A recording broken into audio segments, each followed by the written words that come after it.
Good day everyone, welcome back to my channel. Today we are going to be looking at sword. Like we did in my previous video, we talked about root of numbers. Now when we say sword, swords are numbers in root form that can't give us a whole number. Usually they give decimal figures, and it is always advisable to leave such a number in the form sword. So irrational numbers like what I have written on the board, root 3, 4 root 3, 28, and so on and so forth, they are called sword. Now let's quickly look at the following example. You are asked to simplify the following. The question 1 says simplify root 162. Now, how do I do this?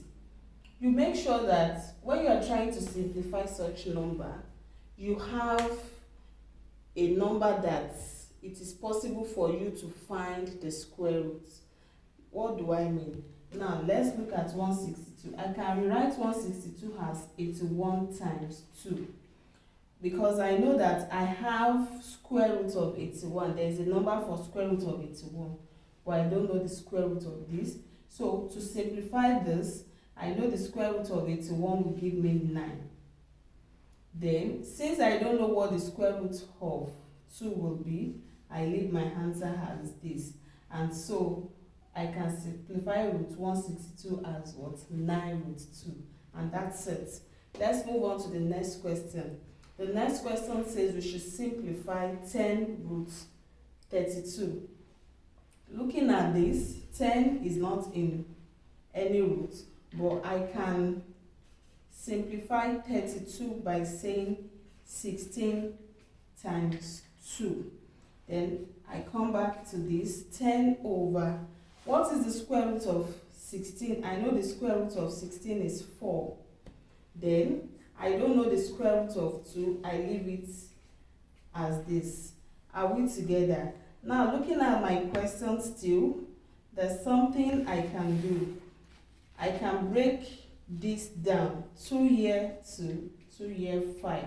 So I have it as 5 over 2 root 2. But when solving sword, it is advisable to have a whole number as the denominator. So there's something called rationalize. I can't leave my answer like this. I need to rationalize. How do I rationalize? I rationalize by multiplying both the numerator and the denominator by square roots of 2. So I'll say the numerator and the denominator multiplied by root 2.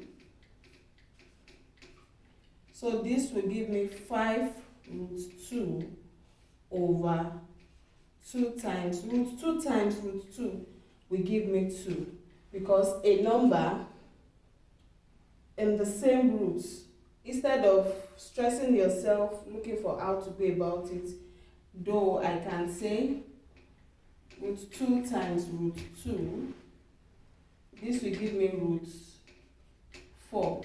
And what's the square root of root 4?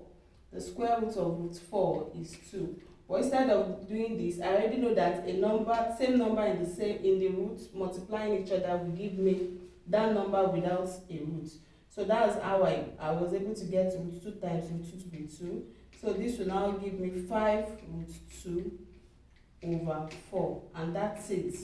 It is better you leave your answer this way than in this form, because this is no longer a sword. The denominator is no longer in sword form but in a whole number. So let's proceed to the last question I have here. You are asked to simplify this. First of all, I'll say root 20 times. What does this mean? This simply means root 5 times root 5 times root 5. So root 20 times root 5 times root 5, that's root 125. Are we together? Now I can break this down. What number do I have that can give me a root times another number?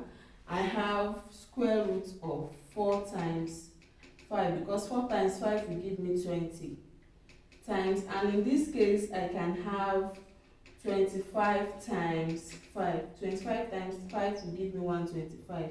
I'm choosing this number because I will be able to find the square root of 4 and I'll be able to find the square root of 25.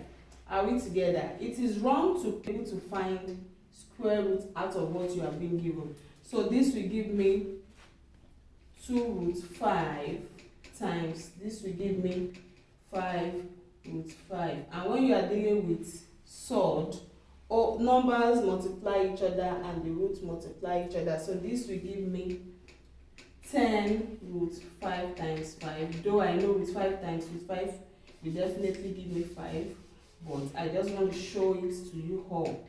So I have 10 root 25, and root 25 is 5. So this will automatically be 10 times 5, and my final answer is 50. Thank you. Now, if you enjoy this I've done on the board, I'd like you to give me a thumbs up by liking my video, sharing and following. Thank you and God bless you.